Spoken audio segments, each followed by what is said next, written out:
جيبي حبة بيض وأروح نحضروا أروع وأحسن وصفة تاع منقوتي. يجيكم من أروع ما يكون، خفيف بنين وماشي لي حلو ياسر، أحسن مليون مرة ملي تشروه من برا. شوفوا كيفاش يجي خفيف.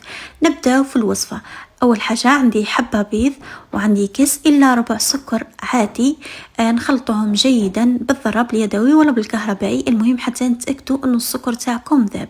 ضفت لهم نصف كاس نتاع زيت، ضيفوه دفعة واحدة عادي وخلطوا جيدا. ومن بعد ضفت كاس نتاع حليب مع الخلط باستمرار. وهنايا عندي الفانيليا حوالي ملعقة مملوءة جيدا صغيرة أكيد. ونبدأ نضيفه في الفرينة مع كيس خميرة كيميائية. بالنسبة للكمية تاع الفرينة أنا ديت لي 2 كيسان إلا ربع. الكاس الأول درته كامل وهذا الكاس الثاني خليت منه ربع، يكون القوام بهذا الشكل خفيف نوعا ما تثقلوهش. شوفوا كيفاش يجي. وانا راني كنت مشعل الفرن مسبقا يسخن جيدا. ديروه في الصينيه تاعكم للقياس تاعها 30 على 40. انا هنايا كانت 30 على 35.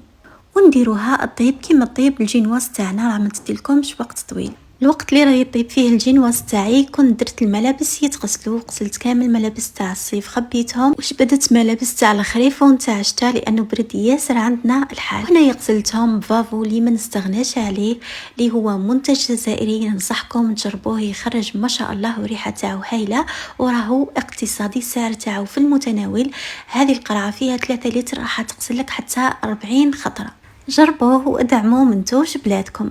هنايا للغاناش عندي حوالي 100 غرام شوكولا، زدت لها 4 ملاعق نتاع حليب درتهم يذوبوا، ومن بعد زدت لها ملعقه صغيره نتاع زيت.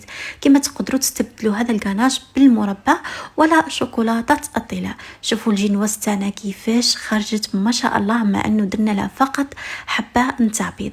قسمتها على زوج بهذه الطريقه، ومن بعد هذاك الغاناش اللي كما قلت لكم فيه 100 غرام شوكولا، 4 ملاعق حليب نديروهم فوق النار، ومن بعد كي يذوبوا نزيدوا لهم ملعقه زيت. استخدمته كحشو كما راكم تشوفوا. هنايا قسمتها بهذه الطريقه الى 2، ومن بعد نحيت السوائد وقسمتها الى مستطيلات كما المنقوتي اللي تتباع.